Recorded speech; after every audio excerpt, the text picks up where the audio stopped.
ಸದ್ಯ 1 ಕೆಜಿ ಚಿನ್ನದ ಬೆಲೆ 1 ಕೋಟಿ ರೂಪಾಯಿಗಿಂತ ಜಾಸ್ತಿ. ಹೌದು, ಡೇಟಾ ಪ್ರಕಾರ 2025ರಲ್ಲಿ ಚಿನ್ನ 70.95% ರಿಟರ್ನ್ಸ್ ಅನ್ನು ಕೊಟ್ಟಿದೆ. ಹಾಗಾದ್ರೆ 2026ರಲ್ಲಿ ಚಿನ್ನದ ಬೆಲೆ ಮೇಲ್ ಹೋಗುತ್ತಾ ಅಥವಾ ಕೆಳಗೆ ಬೀಳುತ್ತಾ? 10 ಗ್ರಾಂ ಚಿನ್ನದ ಬೆಲೆ 2 ಲಕ್ಷ ರೂಪಾಯಿಯ ಗಡಿಯನ್ನ ದಾಟುತ್ತಾ? ಈ ಬಗ್ಗೆ JP ಮಾರ್ಗನ್ನ ರಿಪೋರ್ಟ್ ಹೇಳೋದೇನು, ವರ್ಲ್ಡ್ ಗೋಲ್ಡ್ ಕೌನ್ಸಿಲ್ ರಿಪೋರ್ಟ್ ಹೇಳೋದೇನು? ಚಿನ್ನದ ಮೇಲೆ ಹೂಡಿಕೆ ಮಾಡಬೇಕು ಅಂತಿರೋ ಪ್ರತಿಯೊಬ್ಬರು ನೋಡಲೇಬೇಕಾದಂಥ ಮಾಹಿತಿ ಈ ವಿಡಿಯೋದಲ್ಲಿದೆ. ಹಾಯ್ ಹಲೋ ನಮಸ್ಕಾರ, ನಾನು ಶೇಷಕೃಷ್ಣ ಭಟ್. ಚಿನ್ನ 2025ರಲ್ಲಿ ನಿರೀಕ್ಷೆಗೂ ಮೀರಿದ ರಿಟರ್ನ್ಸ್ ಅನ್ನ ತಂದುಕೊಟ್ಟಿದೆ. ಹಾಗಾಗಿ ಎಲ್ಲರ ಚಿತ್ತ ಚಿನ್ನದತ್ತ ಅಂತಾನೆ ಹೇಳ್ಬೋದು. ಹಾಗಿದ್ರೆ 2026ರಲ್ಲಿ ಇದೇ ರೀತಿ ಚಿನ್ನದ ಓಟ ಮುಂದುವರಿಯುತ್ತಾ ಅಥವಾ ಬೀಳುತ್ತಾ? ಸೊ ವಿವಿಧ ಸಂಸ್ಥೆಗಳು ಚಿನ್ನದ ಬೆಲೆ ಬಗ್ಗೆ ಏನ್ ರಿಪೋರ್ಟ್ಸ್ ಅನ್ನ ಕೊಟ್ಟಿದೆ, ಚಿನ್ನ ಪರ್ಚೇಸ್ ಮಾಡೋದಕ್ಕಿಂತ ಮುಂಚೆ ನೀವು ಇದನ್ನ ತಿಳ್ಕೊಳ್ಳಬೇಕು. ಸೊ ಇದೆಲ್ಲದರ ಬಗ್ಗೆ ತಿಳಿಸ್ಕೊಡೋದಕ್ಕೆ ನಮ್ಮ ಜೊತೆಗೆ ಶರತ್ MS ಅವರಿದ್ದಾರೆ. ಇವರು ಸೀನಿಯರ್ ಜರ್ನಲಿಸ್ಟ್, ವೈಯಕ್ತಿಕ ಹಣಕಾಸು ಬರಹಗಾರರು, ಹಾಗೆಯೇ ಬಾಸ್ವಾಲ ಸಂಸ್ಥೆಯ ಕಂಟೆಂಟ್ ವಿಭಾಗದ ಮುಖ್ಯಸ್ಥರು. ಮತ್ತೆ ಆಗ್ತಾಡ ಚಿನ್ನದ ಬೆಲೆ ಬಗ್ಗೆ ಅವ್ರ ಜೊತೆಗೆ ಮಾತಾಡೋಣ. ಶರತ್ ಅವರು ನಮಸ್ತೆ, ವೆಲ್ಕಮ್ ಟು ದಿ ಶೋ. ನಮಸ್ತೆ ಶೇಷ. ಎಲ್ಲರೂ ಕೂಡ ಚಿನ್ನದ ಬಗ್ಗೆನೇ ಮಾತಾಡ್ತಾರೆ, ಯಾಕಂದ್ರೆ 2025ರಲ್ಲಿ ನಿರೀಕ್ಷೆಗೂ ಮೀರಿದ ರಿಟರ್ನ್ಸ್ ಅನ್ನ ತಂದುಕೊಟ್ಟಿದೆ. ಇದು 2026ರಲ್ಲೂ ಕೂಡ ಕಂಟಿನ್ಯೂ ಆಗ್ಬೋದಾ? ಏನಾಗ್ಬೋದು ಚಿನ್ನದ ಬೆಲೆ? ಈಗ ನೋಡಿ ಶೇಷ, 2025ರಲ್ಲಿ ಚಿನ್ನ ಎಷ್ಟು ಗಳಿಕೆಯನ್ನ ಕೊಟ್ಟಿದೆ ಡೇಟಾ ಪ್ರಕಾರ ಅಂತ ಹೇಳಿದ್ರೆ 70.95% ಗಳಿಕೆಯನ್ನ ಚಿನ್ನ ಒಟ್ಟಾರೆಯಾಗಿ 2025ರಲ್ಲಿ ಕೊಟ್ಟಿದೆ. ಈಗಿರುವಂಥ ಪ್ರಶ್ನೆ ಏನಪ್ಪ ಅಂತ ಹೇಳಿದ್ರೆ, ಇದೇ ಪ್ರಕಾರ ಹೋದರೆ 2026ರಲ್ಲಿ ಚಿನ್ನದ ಬೆಲೆ 2 ಲಕ್ಷ ದಾಟಿಬಿಡುತ್ತಾ ಅನ್ನೋ ಪ್ರಶ್ನೆಗಳು ಸಾಮಾನ್ಯ ಹೂಡಿಕೆದಾರರಲ್ಲಿ ಇವೆ. ಇದಕ್ಕೆ ನಿಖರವಾಗಿ ಉತ್ತರ ಹೇಳಲಿಕ್ಕೆ ನಾವು ತಜ್ಞರಲ್ಲ, ಆದರೆ ತಜ್ಞರು ಮತ್ತು ವಿವಿಧ ಸಂಸ್ಥೆಗಳು ಕೊಟ್ಟಿರುವಂಥ ವರದಿಯನ್ನು ನಾವು ಜನರ ಮುಂದೆ ಇಡುವಂಥ ಪ್ರಯತ್ನವನ್ನು ಮಾಡ್ತಿದ್ದೀವಿ. ಯಾವ ವರದಿ ಅಂತ ಹೇಳಿದ್ರೆ, JP ಮಾರ್ಗನ್ ಈ ಬಗ್ಗೆ ಏನನ್ನ ಹೇಳ್ತಿದೆ, ಅವರ ವರದಿ, ಮತ್ತೆ ವರ್ಲ್ಡ್ ಗೋಲ್ಡ್ ಕೌನ್ಸಿಲ್ನ ರಿಪೋರ್ಟ್ ಏನು ಹೇಳ್ತಿದೆ, ಈ ಎಲ್ಲವನ್ನ ಈ ಒಂದು ವಿಡಿಯೋದಲ್ಲಿ ನಾವು ಹೇಳ್ತೀವಿ. ಈಗ ಚಿನ್ನ ತಗೋಬೇಕಾ ಬೇಡವಾ ಅನ್ನೋ ಪ್ರಶ್ನೆ ಇರುತ್ತೆ, ಅವರಿಗೆ ಈ ವಿಡಿಯೋ ಒಂದು ಮುನ್ನೋಟವನ್ನು ಕೊಡುತ್ತೆ. ಏನಾಗಬಹುದು, ಪ್ಲಸ್ ಆಗ್ಬೋದಾ, ಚಿನ್ನದ ಬೆಲೆ ಬೀಳ್ಬೋದಾ, ಏರಿಕೆ ಆಗ್ಬೋದಾ, ಈ ರೀತಿಯ ಪ್ರಶ್ನೆಗಳಿಗೆ ಒಂದು ಮುನ್ನೋಟವನ್ನು, ಒಂದು ತಿಳುವಳಿಕೆಯನ್ನು ಕೊಡುವಂಥ ಉತ್ತರ ಈ ವಿಡಿಯೋದಲ್ಲಿ ಇರುತ್ತೆ. Coming back to the point, 2025ರಲ್ಲಿ 70.95% ಗಳಿಕೆಯನ್ನು ಚಿನ್ನ ಕೊಟ್ಟಿದೆ ಅನ್ನೋದನ್ನು ನಾವು ಡೇಟಾ ಮೂಲಕ ಹೇಳಿದ್ವಿ. ಈಗ ಜನವರಿ 1, 2026ರಲ್ಲಿ 1 ಗ್ರಾಂ 24 ಕ್ಯಾರೆಟ್ ಚಿನ್ನದ ಬೆಲೆ ಸುಮಾರು 13,315 ರೂಪಾಯಿ ಇತ್ತು. ಈಗ ಅಂದರೆ ಹತ್ತತ್ರ ನಾವು ಶೂಟ್ ಮಾಡ್ತಿರುವಂಥ ದಿನ ಜನವರಿ 18ನೇ ತಾರೀಕು 2026ರ ಪ್ರಕಾರ 1 ಗ್ರಾಂ 24 ಕ್ಯಾರೆಟ್ ಚಿನ್ನದ ಬೆಲೆ 14,255 ರೂಪಾಯಿಗೆ ಏರಿಕೆಯಾಗಿದೆ.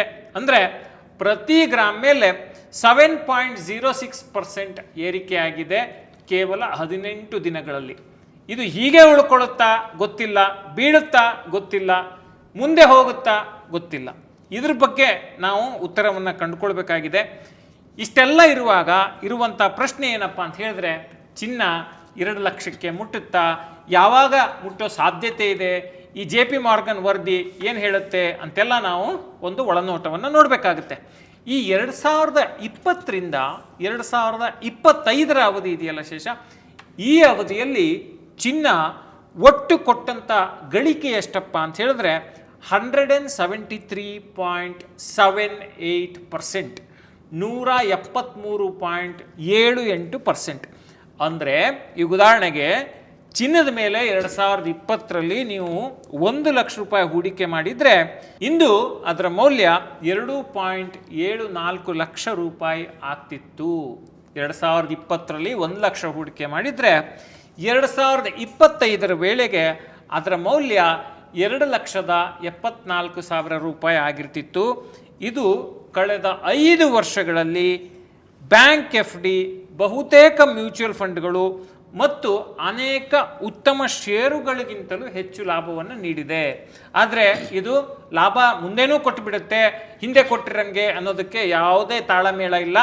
ಇದು ನಾವು ಕೊಡುತ್ತಿರುವಂಥ ಒಂದು ಡೇಟಾ ಇನ್ಪುಟ್ ಅಷ್ಟೇ. ಈಗ 2020ರಲ್ಲಿ 10 ಗ್ರಾಮ್ ಚಿನ್ನದ ಬೆಲೆ 48,651 ರೂಪಾಯಿ ಇತ್ತು.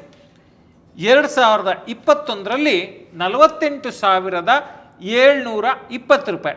ಅಂದರೆ ಈ ವರ್ಷದಿಂದ ವರ್ಷಕ್ಕೆ 0.14% ಜಾಸ್ತಿ ಆಯಿತು. 2022ರಲ್ಲಿ 10 ಗ್ರಾಮ್ ಚಿನ್ನದ ಬೆಲೆ 52,670 ರೂಪಾಯಿ ಆಯಿತು. ಅಂದರೆ ವರ್ಷದಿಂದ ವರ್ಷಕ್ಕೆ ಕನ್ಸಿಡರ್ ಮಾಡಿದ್ರೆ 8.11% ಗ್ರೋತನ್ನು ಚಿನ್ನದ ಬೆಲೆ ಕಾಣ್ತು. 2023ರಲ್ಲಿ 65,330 ರೂಪಾಯಿಗೆ ಹೋಯಿತು 10 ಗ್ರಾಮ್ ಚಿನ್ನದ ಬೆಲೆ. ಅಂದರೆ 24% ವರ್ಷದಿಂದ ವರ್ಷಕ್ಕೆ ಏರಿಕೆ ಆಯಿತು. ಈಗ 2020ರಿಂದ ಅಂತ ತೆಗೆದುಕೊಂಡ್ರೆ 34.28% ಏರಿಕೆಯನ್ನು ಇದು ಕಾಣ್ತು.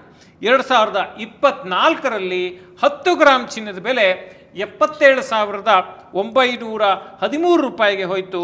2020ರಿಂದ ಅದರ ಬೆಳವಣಿಗೆಯನ್ನು ತೆಗೆದುಕೊಂಡ್ರೆ 60.15%. ಈ ವರ್ಷದಿಂದ ವರ್ಷಕ್ಕೆ ಅಂತ ನಾವು ಗಣನೆಗೆ ತೆಗೆದುಕೊಂಡ್ರೆ 19.26% ಗಳಿಕೆಯನ್ನು 2024ರಲ್ಲಿ ಚಿನ್ನ ಕೊಡ್ತು. ಎಲ್ಲಪ್ಪ ದೊಡ್ಡ ಬದಲಾವಣೆ ಆಯಿತು ಅಂತ ಹೇಳಿದ್ರೆ 2025ರಲ್ಲಿ 10 ಗ್ರಾಮ್ ಚಿನ್ನದ ಬೆಲೆ 1,33,195 ರೂಪಾಯಿ. ಅಂದರೆ 2020ರಿಂದ ಈಚೆಗೆ ತೆಗೆದುಕೊಂಡ್ರೆ 173.78% ಆಸ್ ಪರ್ ಅವೈಲೇಬಲ್ ಡೇಟಾ. ಮತ್ತು ವರ್ಷದಿಂದ ವರ್ಷಕ್ಕೆ ಏರಿಕೆ ಎಷ್ಟಪ್ಪ ಅಂದರೆ 2025ರಲ್ಲೇ 70.95%. ಸೊ ಇದೆಲ್ಲ ಕಾರಣಕ್ಕೆ 2026ರಲ್ಲಿ ಏನಾಗ್ಬೋದು ಅನ್ನೋ ಕುತೂಹಲ ಪ್ರತಿಯೊಬ್ಬ ಹೂಡಿಕೆದಾರನಿಗೂ ಇದೆ. ಎಸ್, ಚಿನ್ನದ ಬೆಲೆಗೆ ಸಂಬಂಧಪಟ್ಟಂತೆ ಮಾತಾಡ್ತಾ ಇದ್ವಿ. ಅಫ್ಕೋರ್ಸ್ ಹೂಡಿಕೆಯ ಬಗ್ಗೆಯೂ ಕೂಡ ನಾವು ಮಾತನಾಡಿದ್ವಿ. ಆದರೆ ಹೂಡಿಕೆ ಮಾಡೋದಕ್ಕಿಂತ ಮುಂಚೆ ಒಬ್ಬ ವ್ಯಕ್ತಿಗೆ ಸುರಕ್ಷತೆ ಅಂತ ಹೇಳುವಂಥದ್ದು ತುಂಬ ಇಂಪಾರ್ಟೆಂಟ್ ಅಲ್ವಾ? ಅದಕ್ಕೆ ಏನು ಮಾಡಬೇಕು ಅಂತ ಈಗ ನೋಡಿ, ನಾವೀಗ ಚಿನ್ನದ ಹೂಡಿಕೆ ಬಗ್ಗೆ ಮಾತಾಡ್ತಿದ್ವಿ. ನಿಮಗೆ ಚಿನ್ನ ಖರೀದಿ ಮಾಡ್ಲಿಕ್ಕಾಗುತ್ತೋ ಇಲ್ವೋ ಅದು ಬೇರೆ ವಿಚಾರ. ಆದರೆ ಖಂಡಿತವಾಗಿಯೂ ನಿಮ್ಮ ಜೀವನದ ಸುರಕ್ಷತೆಗೆ, ನಿಮ್ಮ ಕುಟುಂಬದ ಸುರಕ್ಷತೆಗೆ ದಯವಿಟ್ಟು ಒತ್ತನ್ನು ಕೊಡಿ. ಏನಪ್ಪ ಕುಟುಂಬದ ಸುರಕ್ಷತೆ ಅಂತ ಹೇಳಿದ್ರೆ ಈ ಟರ್ಮ್ ಇನ್ಶೂರೆನ್ಸ್ ಅಂತೇಳಿ ಬರುತ್ತೆ. ಏನಪ್ಪ ಟರ್ಮ್ ಇನ್ಶೂರೆನ್ಸ್ ಅಂದರೆ ಪ್ಯೂರ್ ಪ್ರೊಟೆಕ್ಷನ್ ಪ್ಲಾನ್. ಈಗ ಒಂದು ಕುಟುಂಬಕ್ಕೆ ಆಧಾರವಾಗಿ ಮನೆಯ ಯಜಮಾನ ಅಥವಾ ಯಜಮಾನಿ ದುಡಿತಾ ಇರ್ತಾರೆ. ಪ್ರತಿ ತಿಂಗಳು 30,000ನೋ 50,000ನೋ 1,00,000ನೋ ತರ್ತಿರ್ತಾರೆ. ಅವರ ಜೀವಕ್ಕೆ ಏನಾದ್ರು ತೊಂದರೆ ಆದರೆ ಆ ಕುಟುಂಬಕ್ಕೆ ದಿಕ್ಕ್ಯಾರು? ಅವರ ಹಣಕಾಸು ಪರಿಸ್ಥಿತಿಯನ್ನು ನಿಭಾಯಿಸೋರು ಯಾರು? ಅವ್ರ ಸಾಲ ತೀರಿಸೋರು ಯಾರು? ಅವ್ರ ಮಕ್ಕಳನ್ನು ಓದಿಸೋರು ಯಾರು? ಇದೆಲ್ಲದಕ್ಕೂ ಉತ್ತರ ಏನಪ್ಪ ಅಂತ ಹೇಳಿದ್ರೆ ಟರ್ಮ್ ಇನ್ಶೂರೆನ್ಸ್. ನಾವು ಏನು ಕವರೇಜನ್ನು ತೆಗೆದುಕೊಂಡಿರ್ತೀವಿ ಆ ಕವರೇಜನ್ನು ವ್ಯಕ್ತಿಯ ನಿಧನದ ನಂತರ ಆ ಕವರೇಜನ್ನು ಆ ಕುಟುಂಬಕ್ಕೆ ಕೊಡುವಂಥದ್ದಿರುತ್ತೆ. ಅಂದರೆ 50 ಲಕ್ಷ, 25 ಲಕ್ಷ, 1 ಕೋಟಿ, 2 ಕೋಟಿ ಹೀಗೆ ನಿಮ್ಮ ಆದಾಯಕ್ಕೆ ಅನುಗುಣವಾಗಿ ಕವರೇಜನ್ನು ನೀವು ಪಡ್ಕೋಬೋದು. ಈ ಟರ್ಮ್ ಇನ್ಶೂರೆನ್ಸ್ ಅಂತ ಬಂದಾಗ ಈ ಆಕ್ಸಿಸ್ ಮ್ಯಾಕ್ಸ್ ಲೈಫ್ ಟರ್ಮ್ ಇನ್ಶೂರೆನ್ಸನ್ನು ನೀವು ಕನ್ಸಿಡರ್ ಮಾಡ್ಬೋದು. ಈ 1 ಕೋಟಿ ಕವರೇಜ್ಗೆ ಮಂತ್ಲಿ ಪ್ರೀಮಿಯಮ್ಮು 578 ರೂಪಾಯಿಂದ ಆರಂಭ ಆಗುತ್ತೆ. ಬಟ್ ಪ್ರೀಮಿಯಮ್ಮು ನಿಮ್ಮ ಏಜು ಮತ್ತು ನಿಮ್ಮ ಆರೋಗ್ಯ ಸ್ಥಿತಿಯ ಮೇಲೆ ವ್ಯತ್ಯಾಸ ಆಗುತ್ತೆ. ಇದನ್ನು ಕನ್ಸಿಡರ್ ಮಾಡಿ. ಯಾಕೆ ಇದನ್ನು ಕನ್ಸಿಡರ್ ಮಾಡ್ಬೋದು ಅಂಥೇಳಿ ನಾನು ಹೇಳ್ತಾ ಇದ್ದೀನಿ ಅಂತ ಹೇಳಿದ್ರೆ, ಇದರ ಕ್ಲೇಮ್ ಸೆಟಲ್ಮೆಂಟ್ ರೇಷಿಯೋ ನೋಡಿ 99.70% ಕ್ಲೇಮ್ ಸೆಟಲ್ಮೆಂಟ್ ರೇಷಿಯೋ ಇದೆ. ಅಂದರೆ ಕ್ಲೇಮ್ಗಾಗಿ ಅರ್ಜಿ ಸಲ್ಲಿಸಿದ ಬಹುಪಾಲು ಜನರಿಗೆ ಇವರು ನ್ಯಾಯಯುತವಾಗಿ ಕ್ಲೇಮನ್ನು ಕೊಟ್ಟಿದ್ದಾರೆ ಅನ್ನೋದನ್ನು ಈ ಅಂಕಿಅಂಶ ಸೂಚಿಸ್ತಾ ಇದೆ. ಅಷ್ಟೇ ಅಲ್ಲ, ಈ ಟರ್ಮ್ ಇನ್ಶೂರೆನ್ಸ್ನಲ್ಲಿ 64 ಕ್ರಿಟಿಕಲ್ ಇಲ್ನೆಸ್ ಅಂದರೆ ಗಂಭೀರ ಕಾಯಿಲೆಗಳಿಗೂ ಕೂಡ ಕವರೇಜನ್ನು ನೀವು ಪಡ್ಕೋಬೋದು. ಅದಕ್ಕೂ ಕೂಡ ಅವಕಾಶ ಇದೆ. ಈಗ ತುಂಬ ಜನರಿಗೆ ಕ್ಲೇಮ್ ಮಾಡುವಾಗ ಸಮಸ್ಯೆ ಆಗುತ್ತೆ. ಆದರೆ ಈ Axis Max life term insurance ಅವ್ರು ಏನಪ್ಪ ಅಂತ ಹೇಳಿದ್ರೆ 3 ಅವರಲ್ಲೇ ಇನಿಷಿಯಲ್ ಕ್ಲೇಮ್ ಸಪೋರ್ಟನ್ನು ಕೊಡ್ತೀವಿ ಅನ್ನೋ ಭರವಸೆಯನ್ನು ನಿಮಗೆ ಕೊಡ್ತಾರೆ. ಅಷ್ಟೇ ಅಲ್ಲ, ಈ ಲಿಂಕನ್ನು ಬಳಸಿ, ಡಿಸ್ಕ್ರಿಪ್ಷನಲ್ಲಿ ನಾವು ಕೊಟ್ಟಿರುವಂಥ ಲಿಂಕನ್ನು ಬಳಸಿ ನೀವು ಇನ್ಶೂರೆನ್ಸನ್ನು ಖರೀದಿ ಮಾಡಿದ್ರೆ ನಿಮಗೆ 15% discount on first year premium ಸಿಗುತ್ತೆ. ಅಂದರೆ ಮೊದಲನೇ ವರ್ಷ ನೀವೇನು ಪ್ರೀಮಿಯಂ ಕಟ್ತೀರಲ್ಲ ಅದರಲ್ಲಿ 15% ಡಿಸ್ಕೌಂಟ್ ಕೂಡ ಸಿಗುತ್ತೆ. ನೆನ್ಪಿಟ್ಕೊಳ್ಳಿ, ಈ ಟರ್ಮ್ ಇನ್ಶೂರೆನ್ಸ್ ಅನ್ನೋದು ನಿಮ್ಮ ಕುಟುಂಬದ ಆಪತ್ಕಾಲದ ಆಪ್ತಮಿತ್ರ. ನೀವಿಲ್ಲದ ಹೊತ್ತಲ್ಲಿ ನಿಮ್ಮ ಕುಟುಂಬಕ್ಕೆ ಆಸರೆಯಾಗಿ ನಿಲ್ಲುವಂಥ ಒಂದು ಇನ್ಶೂರೆನ್ಸ್ ಇದು. ಇನ್ಶೂರೆನ್ಸ್ ಅಂದ ತಕ್ಷಣ ಮೂಗು ಮುರಿಬೇಡಿ. ಎಷ್ಟೋ ಜನ ಸಂಕಷ್ಟದಲ್ಲಿರ್ತಾರಲ್ಲ, ಅವ್ರು ಅನ್ಕೋತಿರ್ತಾರೆ, ಅಯ್ಯೋ ನನಗೊಂದು ಇನ್ಶೂರೆನ್ಸ್ ಇದ್ದಿದ್ರೆ ಚೆನ್ನಾಗಿರ್ತಿತ್ತು, ನನ್ನ ಗಂಡ ಒಂದು ಇನ್ಶೂರೆನ್ಸ್ ಮಾಡಿಸಿದ್ರೆ ಚೆನ್ನಾಗಿರ್ತಿತ್ತು, ನನ್ನ ಹೆಂಡತಿ ಒಂದು ಇನ್ಶೂರೆನ್ಸ್ ಮಾಡಿಸಿದ್ರೆ ಚೆನ್ನಾಗಿರ್ತಿತ್ತು ಅಂತ. ಅವರ ಕಷ್ಟಗಳನ್ನು ಒಂದು ಕ್ಷಣ ನಿಮ್ಮ ಕಣ್ಣು ಮುಂದೆ ತಂದ್ಕೊಳ್ಳಿ. ಆವಾಗ ಟರ್ಮ್ ಇನ್ಶೂರೆನ್ಸ್ ಅನ್ನೋದು ಎಷ್ಟು ಇಂಪಾರ್ಟೆಂಟ್ ಈ ಸೇಫ್ಟಿ ನೆಟ್ ಅನ್ನೋದು ನಿಮಗೆ ಅರ್ಥ ಆಗುತ್ತೆ. ಜಸ್ಟ್ ಇಮ್ಯಾಜಿನ್ ಮಾಡಿ, ನೀವು ಇಲ್ದೇದಾಗ ನಿಮ್ಮ ಕುಟುಂಬಕ್ಕೆ 25 ಲಕ್ಷನೋ 50 ಲಕ್ಷನೋ 1 ಕೋಟಿನೋ ಸಿಗುತ್ತೆ. ಅದು 578 ರೂಪಾಯಿಯಿಂದ ಪ್ರೀಮಿಯಂ ಶುರು ಆಗುತ್ತೆ ಅಂತ ನೀವು ಅಂದಾಜು ಮಾಡೋದಾದರೆ ಎಷ್ಟು ನೆಮ್ಮದಿಯನ್ನು, ಎಷ್ಟು ಮಾನಸಿಕ ನೆಮ್ಮದಿಯನ್ನು ನೀವು ನಿಮಗೆ ಪಡ್ಕೋಬೋದು, ನಿಮ್ಮ ಕುಟುಂಬಕ್ಕೆ ಎಷ್ಟು ದೊಡ್ಡ ಸುರಕ್ಷತೆಯನ್ನು ಒದಗಿಸ್ಬೋದು ಅಂತ ನೀವೇ ಯೋಚನೆ ಮಾಡಿ ಆ ನಂತರ ನೀವು ಖರೀದಿಯನ್ನು ಮಾಡಿ. ಟರ್ಮ್ ಇನ್ಶೂರೆನ್ಸ್ ಅನ್ನೋದು ಇವತ್ತಿನ ಕಾಲಕ್ಕೆ ಅಗತ್ಯ ಅಷ್ಟೇ ಅಲ್ಲ, ಅದು ಅನಿವಾರ್ಯ ಕೂಡ ಹೌದು. ಡಿಸ್ಕ್ರಿಪ್ಷನಲ್ಲಿ ಲಿಂಕ್ ಇದೆ, ಆ ಲಿಂಕನ್ನು ಕ್ಲಿಕ್ ಮಾಡಿ ನೀವು ಟರ್ಮ್ ಇನ್ಶೂರೆನ್ಸನ್ನು ಖರೀದಿ ಮಾಡಲಿಕ್ಕೆ ಮುಂದುವರಿ. ಎಸ್, ಟರ್ಮ್ ಇನ್ಶೂರೆನ್ಸ್ ಅಂತ ಹೇಳುವಂಥದ್ದು ಪ್ರತಿಯೊಬ್ಬರಿಗೂ ಕೂಡ ಎಷ್ಟು ಮುಖ್ಯ ಅಂತ ಹೇಳುವಂಥದ್ದನ್ನು ತುಂಬ ನೀಟಾಗಿ ಎಕ್ಸ್ಪ್ಲೈನ್ ಮಾಡಿದ್ರಿ. ಹಾಗಿದ್ರೆ ಈ ರೀತಿಯ ಇಷ್ಟೊಂದು ದೊಡ್ಡ ಮಟ್ಟದ ಏರಿಕೆಗೆ ಅಥವಾ ಈ ದೈತ್ಯ ಏರಿಕೆಗೆ ಏನು ಕಾರಣ ಅಂತ ಹೇಳ್ತೀರಿ? ಈಗ ನೋಡಿ ಏನಾಗುತ್ತೆ, ಯಾವ್ಯಾವ ಕಾರಣಕ್ಕೆ ಈ ಚಿನ್ನದ ಬೆಲೆ ಏರಿಕೆ ಆಗುತ್ತೆ ಅಂತ ಹೇಳಿದ್ರೆ, ಈ ಫೆಡ್ ರೇಟ್ ಕಟ್ ಮಾಡಿದಾಗ, ಅಂದರೆ ಅಮೇರಿಕಾದ ಫೆಡರಲ್ ಬ್ಯಾಂಕು ಈ ಬಡ್ಡಿ ದರಗಳನ್ನು ಕಡಿತ ಮಾಡಿದಾಗ ಏನಾಗುತ್ತೆ, ಈ ಬಾಂಡ್ಸಲ್ಲಿ ಮತ್ತು ಬೇರೆ ಬೇರೆ ಕಡೆ ಹೂಡಿಕೆ ಮಾಡಿದ್ದವರು ಅಲ್ಲಿ ಆಕರ್ಷಕ ಬಡ್ಡಿ ದರ ಸಿಗೋದಿಲ್ಲ ಅನ್ನೋ ಕಾರಣಕ್ಕೆ ಅವರು ಬಡ್ಡಿ ಇಳಿಕೆ ಆದಾಗ ಷೇರುಗಳಿಗಿಂತ ಇವು ಚಿನ್ನ ಉತ್ತಮ ಆದಾಯ ಕೊಡುತ್ತೆ ಅನ್ನೋ ಕಾರಣಕ್ಕೆ ಚಿನ್ನದತ್ತ ವಾಲ್ತಾರೆ. ಮತ್ತು ಕೇಂದ್ರ ಬ್ಯಾಂಕ್ಗಳಿಂದ ಚಿನ್ನ ಖರೀದಿ ನೋಡಿ, RBI ಮತ್ತು ಇತರ ಪ್ರಮುಖ ಬ್ಯಾಂಕ್ಗಳು ಪ್ರತಿ ವರ್ಷ 1000 ಟನ್ಗಳಿಗಿಂತ ಹೆಚ್ಚು ಚಿನ್ನವನ್ನು ಖರೀದಿಸ್ತಾ ಇವೆ. ಡಾಲರ್ ಮೌಲ್ಯ ಕುಸಿತದಿಂದ ರಕ್ಷಣೆ ಪಡಿಲಿಕ್ಕೆ ಈ ಕ್ರಮವನ್ನು ಅವು ಕೈಗೊಳ್ತಾ ಇವೆ. ಜಾಗತಿಕ ರಾಜಕೀಯ ಅಸ್ಥಿರತೆ ನೀವು ನೋಡಿರ್ಬೋದು, ಈಗ ಹೋಗ್ಬಿಟ್ಟು ಅಮೇರಿಕಾದವರು ವೆನಿಜುವೆಲಾಗೆ ಹೋಗಿ ಅವರ ಅಧ್ಯಕ್ಷರನ್ನೇ ಕರೆದುಕೊಂಡು ಬಂದು ಅಮೇರಿಕಾದಲ್ಲಿ ಕೂರಿಸ್ಕೊಳ್ಳುವಂಥ ಸನ್ನಿವೇಶ ಬಂದಿದೆ. ಹೀಗಿರುವಾಗ, ಜಾಗತಿಕ ಅಸ್ಥಿರತೆ ಇರುವಾಗ ಷೇರು ಮಾರುಕಟ್ಟೆಗಳ ಮೇಲೆ, ಈಕ್ವಿಟಿ ಮ್ಯೂಚುವಲ್ ಫಂಡ್ಗಳ ಮೇಲೆ ಹೂಡಿಕೆ ಮಾಡಲಿಕ್ಕೆ ಜನರಿಗೆ ಒಂದು ತಳಮಳ ಶುರುವಾಗುತ್ತೆ. ಆ ಕಾರಣಕ್ಕೆ ಮತ್ತು ಈ ಮಧ್ಯಪ್ರಾಚ್ಯದಲ್ಲಿನ ಯುದ್ಧಗಳು, ಟ್ರಂಪ್ ಮತ್ತು ಅಮೇರಿಕ ಅಧ್ಯಕ್ಷರಾಗಿರುವಂಥದ್ದು, ಅಸ್ಥಿರತೆಯ ಸಮಯದಲ್ಲಿ ಜನರು ಚಿನ್ನದ ಕಡೆ ಮುಖ ಮಾಡ್ತಾರೆ. ಯಾಕೆ ಅಂತ ಹೇಳಿದ್ರೆ ಸೇಫ್ ಹೆವೆನ್ ಅಂತೇಳಿ ಚಿನ್ನವನ್ನು ಕರೀತಾರೆ. ಒಂದು ಸುರಕ್ಷಿತ ಹೂಡಿಕೆಯ ತಾಣ ಅಂಥೇಳಿ ಚಿನ್ನವನ್ನು ಕನ್ಸಿಡರ್ ಮಾಡ್ತಾರೆ. ಆ ಕಾರಣಕ್ಕೆ ಇಲ್ಲಿ ಈ ಚಿನ್ನದ ಬೆಲೆ ಏರಿಕೆ ಆಗುತ್ತೆ. ಇನ್ನು ಸ್ಪೆಸಿಫಿಕ್ ಕಾರಣಗಳು, ಡಾಲರ್ ಎದುರು ರೂಪಾಯಿ ಮೌಲ್ಯ ಕುಸಿತಾ ಇರೋದು, ಇದು ಮತ್ತೊಂದು ಕಾರಣ. ಮದುವೆ ಸೀಸನ್ನ ಬೇಡಿಕೆ, ಇಷ್ಟೆಲ್ಲ ಬೆಲೆಗೆ ಏರಿಕೆ ಆಗಿದ್ರೂ ಕೂಡ ಅಂಗಡಿಗಳಲ್ಲಿ ಚಿನ್ನ ಖರೀದಿ ಏನು ಕಡಿಮೆ ಆಗ್ತಿದೆ ಅಂತೇಳಿ ಸದ್ಯಕ್ಕಂತೂ ಕಾಣಿಸ್ತಿಲ್ಲ. ಇವೆಲ್ಲವೂ ಸ್ಥಳೀಯ ಮಾರುಕಟ್ಟೆಯಲ್ಲಿ ಬೆಲೆ ಏರಿಕೆಗೆ ಕಾರಣ ಆಗ್ತಿದೆ. ಓಕೆ, ಚಿನ್ನದ ಬೆಲೆ ಹಿಂದೆ ಹೇಗಿತ್ತು, ಹೇಗೆ ಸಾಗ್ತಾ ಬಂತು, ಮತ್ತು ಯಾವ ಕಾರಣಕ್ಕೋಸ್ಕರ ಚಿನ್ನದ ಬೆಲೆ ಈ ಥರ ಏರಿಕೆ ಕಂಡಿದೆ ಅಂತ ಹೇಳುವಂಥದ್ದನ್ನು ನೀವು ಹೇಳಿದ್ರಿ. ಸೊ ಆಗಲೇ ನಾವು ಮಾತನಾಡಬೇಕಿದ್ರೆ ಹೇಳಿದ್ವು ಏನು ಅಂತ ಹೇಳಿದ್ರೆ, ಒಂದಷ್ಟು ಕಂಪನಿಗಳು ಇದರ ಬಗ್ಗೆ ರಿಸರ್ಚ್ ಮಾಡಿದವೆ, ರಿಪೋರ್ಟ್ಸನ್ನು ಕೊಡ್ತವೆ ಅಂತ ಹೇಳಿ. ಸೊ ಅದ್ರ ಬಗ್ಗೆ ಹೇಳ್ಬೋದಾ, ಅವ್ರೇನು ಹೇಳ್ತಾರೆ ಬೆಲೆ ಏರಿಕೆ ಬಗ್ಗೆ ಅಥವಾ ಕುಸಿತದ ಬಗ್ಗೆ ಅಂತ? ಈಗ ನೋಡಿ ಶೇಷ, ತಜ್ಞರ ಮುನ್ಸೂಚನೆಗಳೇನು ಅಂತ ಹೇಳಿದ್ರೆ, ಬೆಲೆ ಏರಿಕೆ ಸಾಧ್ಯತೆ ಮತ್ತು ಕುಸಿತದ ಅಪಾಯಗಳು ಎರಡನ್ನೂ ಅವ್ರು ಹೇಳ್ತಿದ್ದಾರೆ. ಅಂದರೆ ಬುಲ್ಸ್ ಆ್ಯಂಡ್ ಬೇರ್ ರಿಸ್ಕ್ಸ್ ಅಂತೇಳಿ ಫಿನಾನ್ಷಿಯಲ್ ಲ್ಯಾಂಗ್ವೇಜ್ನಲ್ಲಿ ನಾವು ಕರಿತೀವಿ, ಅದು ಎರಡನ್ನೂ ಅವರು ಹೇಳ್ತಿದ್ದಾರೆ. JP ಮಾರ್ಗನ್ ಗ್ಲೋಬಲ್ ರಿಸರ್ಚ್ ವರದಿ ಏನಪ್ಪ ಹೇಳ್ತಿದೆ ಅಂತ ಹೇಳಿದ್ರೆ, 2027 ವೇಳೆಗೆ ಚಿನ್ನದ ಬೆಲೆ ಪ್ರತಿ ಔನ್ಸ್ಗೆ $5,400 ತಲುಪಲಿದೆ ಅಂತ ಅವರು ಊಹೆಯನ್ನು ಮಾಡಿದ್ದಾರೆ.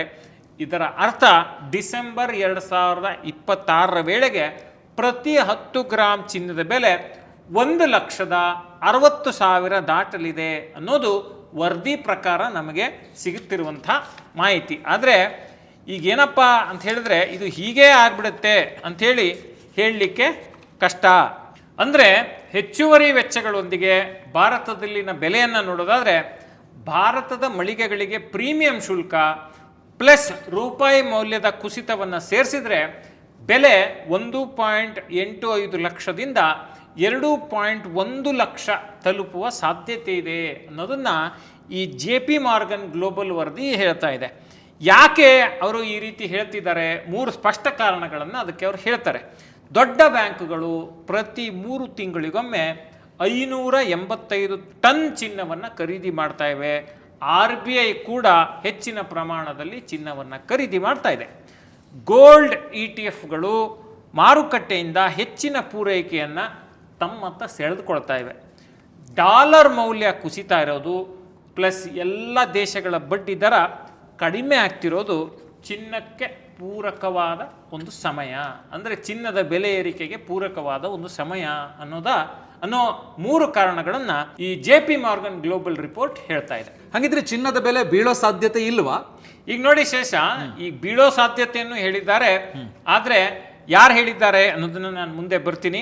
ಈಗ ನೋಡಿ, ವರ್ಲ್ಡ್ ಗೋಲ್ಡ್ ಕೌನ್ಸಿಲ್ ನ ಸಂಪೂರ್ಣ ಒಂದು ಮುನ್ಸೂಚನೆ ಏನಿದೆ ಅನ್ನೋದನ್ನ ನಾವು ನೋಡ್ತಾ ಹೋಗೋಣ. ಅವ್ರು ಏನು ಹೇಳ್ತಿದ್ದಾರಪ್ಪ ಅಂತ ಹೇಳಿದ್ರೆ, ಈ ಬುಲ್ ಕೇಸ್ ಇದ್ರೆ 5ರಿಂದ 30% ಜಿಗಿತವನ್ನು ಚಿನ್ನದ ಬೆಲೆ ಕಾಣಬಹುದು ಅಂತೇಳಿ ಅವ್ರು ಹೇಳ್ತಿದ್ದಾರೆ. ಅದ್ರ ಪ್ರಕಾರ 1.5 ಲಕ್ಷದಿಂದ 1.75 ಲಕ್ಷ ಅಥವಾ 2 ಲಕ್ಷದವರೆಗೆ ಚಿನ್ನ ಮುಟ್ಟಬಹುದು 10 ಗ್ರಾಮ್ಗೆ ಅನ್ನೋ ಅಂದಾಜನ್ನು ವರ್ಲ್ಡ್ ಗೋಲ್ಡ್ ಕೌನ್ಸಿಲ್ ಮಾಡಿದೆ. ಏನಕ್ಕೆ ಆ ಕಾರಣದಿಂದ, ಯಾವ ಕಾರಣದಿಂದ ಇದಾಗ್ಬೋದು ಅಂತ ಹೇಳಿದ್ರೆ, ಷೇರು ಮಾರುಕಟ್ಟೆಯ ಕುಸಿತದ ಭಯದಿಂದ ಸಾಮಾನ್ಯ ಜನರು ಮತ್ತು ಹೂಡಿಕೆ ನಿಧಿಗಳು ಗೋಲ್ಡ್ ETF ಖರೀದಿ ಮಾಡೋದನ್ನು ಮುಂದುವರಿಸ್ತಾರೆ ಅಂಥೇಳಿ ಅವರು ಹೇಳ್ತಿದ್ದಾರೆ. ಭಾರತ ಮತ್ತು ಚೀನಾದಂತಹ ದೇಶಗಳು ಡಾಲರ್ ಅವಲಂಬನೆಯನ್ನು ಕಡಿಮೆ ಮಾಡಿಕೊಳ್ಳಿಕ್ಕೆ ತಮ್ಮ ಬ್ಯಾಂಕ್ಗಳಲ್ಲಿ ಹೆಚ್ಚಿನ ಚಿನ್ನದ ಸಂಗ್ರಹವನ್ನು ಬಯಸ್ತಾ ಇವೆ. ಜಗತ್ತಿನಾದ್ಯಂತ ಹಲವು ತಿಂಗಳುಗಳಿಂದ, ಈಗ ನೋಡ್ತಾ ಹೋದರೆ ನೀವು ಫೆಡ್ ತಗೊಳ್ಳಿ ಅಥವಾ ನಮ್ಮ RBI ರೆಪೋ ರೇಟ್ ತಗೊಳ್ಳಿ, ಕಡಿಮೆ ಮಾಡ್ತಾನೇ ಇದ್ದಾರೆ. ಇದು ಕೂಡ ಒಂದು ಕಾರಣ ಅಂಥೇಳಿ ಅವರು ಮುನ್ಸೂಚನೆಯನ್ನು ಕೊಡ್ತಿದ್ದಾರೆ. ಹಾಗಾದರೆ ಅವರು ಬೀಳೋ ಸಾಧ್ಯತೆಯನ್ನು ಹೇಳಿಲ್ವಾ ಅಂತ ಹೇಳಿದ್ರೆ, 5ರಿಂದ 20% ಕುಸಿತವನ್ನು ಕಾಣ್ಬೋದು ಅನ್ನೋದನ್ನು ವರ್ಲ್ಡ್ ಗೋಲ್ಡ್ ಕೌನ್ಸಿಲ್ ಹೇಳಿದೆ. ಅಂದರೆ 1.1 ಲಕ್ಷದವರೆಗೆ ಪ್ರತಿ 10 ಗ್ರಾಮ್ಗೆ ಇಳಿಕೆ ಆಗಬಹುದು ಅನ್ನೋ ಸಾಧ್ಯತೆಯನ್ನು ಅವ್ರು ಹೇಳಿದ್ದಾರೆ. ಟ್ರಂಪ್ ಆಮದುಗಳ ಮೇಲೆ ಭಾರೀ ತೆರಿಗೆ ವಿಧಿಸಿದರೆ ಪ್ಲಸ್ ಅಮೇರಿಕ ಹಣವನ್ನು ಹೆಚ್ಚು ಖರ್ಚು ಮಾಡಿದರೆ ಡಾಲರ್ ಹಠಾತ್ತಾಗಿ ಬಲಗೊಳ್ಳಬಹುದು. ಇಂಥ ಸಂದರ್ಭದಲ್ಲಿ ಚಿನ್ನದ ಬೆಲೆ ಕುಸಿತವನ್ನು ಕಾಣಬಹುದು. ಅಮೇರಿಕ ಮತ್ತೆ ಬಡ್ಡಿ ದರಗಳನ್ನು ಹೆಚ್ಚಿಸಿದ್ರೆ, ಈಗ ನೋಡಿ ಫೆಡ್ ಪ್ರತಿ ಕ್ವಾರ್ಟರ್ನಲ್ಲೂ ಈ ಇಂಟ್ರೆಸ್ಟ್ ರೇಟನ್ನು ಕಟ್ ಮಾಡ್ತಾ ಬಂದಿದೆ.